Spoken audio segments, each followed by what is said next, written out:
Everyone. आज का हमारा साइंस का टॉपिक है यूकैरियोटिक और प्रोकैरियोटिक। यूकैरियोटिक सेल किसे कहते हैं और प्रोकैरियोटिक सेल किसे कहते हैं, आज की इस क्लास में हम लोग इसी का स्टडी करेंगे। तो सबसे पहले हम लोग देखते हैं प्रोकैरियोटिक सेल।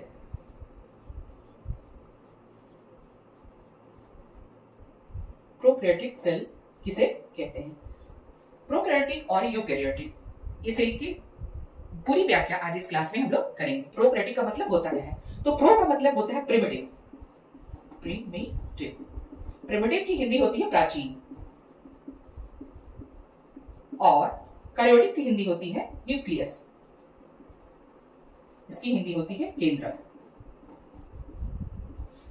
एक प्राचीन न्यूक्लियस आधारित प्रोकैरियोटिक को अगर हम लोग विश्लेषित करेंगे, तोड़ेंगे, तो पता चलेगा प्रो मतलब प्रिमिटिव मतलब प्राचीन और कैरियोटिक मतलब न्यूक्लियस एक पुराना। हम लोग देखते हैं कि प्रोकैरियोटिक से किसे कहते हैं। तो प्रोकैरियोटिक का मतलब होता है प्रो मतलब प्रिमिटिव मतलब प्राचीन और कैरियोटिक मतलब केंद्रक। प्रोकैरियोटिक सेल एक ऐसा सेल होता है जहां ट्रू न्यूक्लियस नहीं पाया जाता है।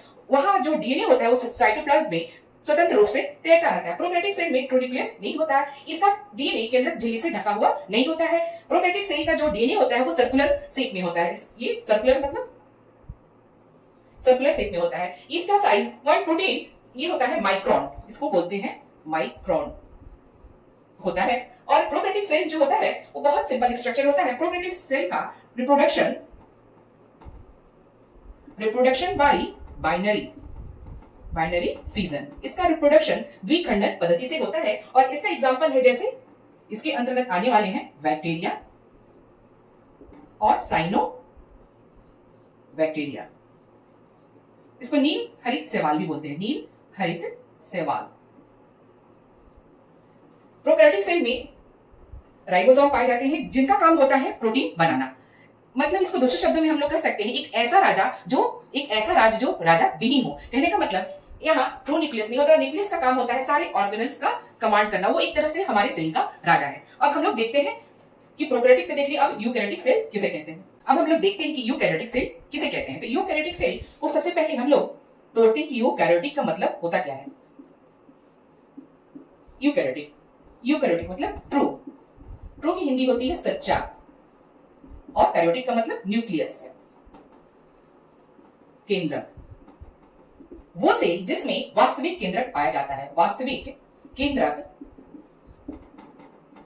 पाया जाए, वो सेल जिसका वास्तविक केंद्रक पाया जाए उसे ही यूकैरियोटिक सेल कहते हैं। वो मतलब ट्रू और कैरियोटिक मतलब न्यूक्लियस मतलब सच्चा न्यूक्लियस। वो सेल जिसमें न्यूक्लियस पाया जाता है। देखते हैं कि यूकैरियोटिक सेल को थोड़ा विस्तृत रूप से जानते हैं। यूकैरियोटिक मतलब होता है ट्रू न्यूक्लियस, जहां सच्चा न्यूक्लियस पाया जाए।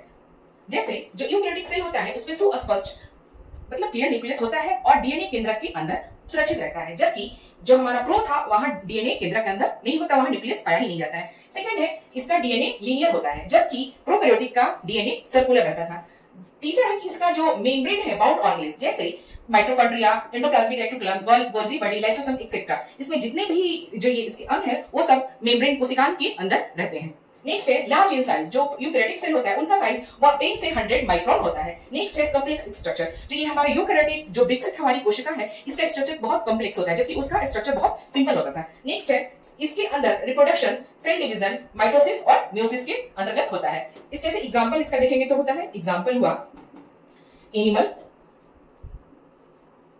प्लांट, फंगी, एल्गी, इसके अंतर्गत ये एग्जांपल आएगा। तो एक बार एक क्विक रिवीजन करते हैं कि यूकैरियोटिक सेल वो सेल होता है जिसमें ट्रू न्यूक्लियस पाया जाता है और इसके जितने भी मेम्ब्रेन होते हैं, जो इसके जितने भी ये मेम्ब्रेन होते हैं वो ऑर्गेनेल्स जो होते हैं उसके मेम्ब्रेन बाउंड होते हैं। नेक्स्ट होता है ये लार्ज इन साइज होता है, ये 10 to 100 माइक्रोन का होता है। इसका स्ट्रक्चर कॉम्प्लेक्स होता है, इसका सेल डिवीजन माइटोसिस और म्यूसिस के अंतर्गत होता है और इसमें न्यूक्लियस पाया जाता है, डीएनए केंद्रक के अंदर सुरक्षित रहता है। अब अगला टॉपिक हम लोग थोड़ा डिफरेंस करते हैं कि प्रोकैरियोटिक और यूकैरियोटिक में जो अंतर है उसको क्विक रिवीजन हम लोग देख लेते हैं। प्रोकैरियोटिक और यूकैरियोटिक का अंतर अब हम लोग ब्लैक बोर्ड पर देखते हैं कि प्रोकैरियोटिक सेल और यूकैरियोटिक सेल में किन-किन बातों का अंतर है। तो प्रोकैरियोटिक सेल में ट्रू न्यूक्लियस नहीं पाया जाता, जबकि यूकैरियोटिक सेल में ट्रू न्यूक्लियस प्रेजेंट रहता है। नेक्स्ट है DNA free in the cytoplasm. इसका डीएनए साइटोप्लाज्म में तैरता रहता है, जबकि इसका डीएनए न्यूक्लियस के अंदर रहता है। नेक्स्ट है नो मेम्ब्रेन बाउंड ऑर्गेनेल्स। जो इसके ऑर्गेनेल्स हैं वो कोशिकांश झिल्ली से ढके हुए नहीं रहते, लेकिन इसके ढके हुए रहते हैं। नेक्स्ट है इसका साइज 1 to 10 माइक्रोन होता है, जबकि इसका साइज 10 to 100 माइक्रोन होता है। इसका स्ट्रक्चर सिंपल होता है, जबकि इसका स्ट्रक्चर कॉम्प्लेक्स होता है। इसका रिप्रोडक्शन बाइनरी फिजन से होता है, जबकि इसका होता है सेल डिवीजन से माइटोसिस और मियोसिस। माइटोसिस और मियोसिस है। इसका एग्जांपल हुआ बैक्टीरिया, साइनोबैक्टीरिया, जबकि इसका एग्जांपल हुआ एनिमल, प्लांट, एगी एक्सेट्रा। तो अभी हम लोगों ने देखा कि यूकैरियोटिक और प्रोकैरियोटिक कोशिका किसे कहते हैं। तो इन्हीं के साथ मैं अपने ये वीडियो समाप्त करती हूँ। धन्यवाद।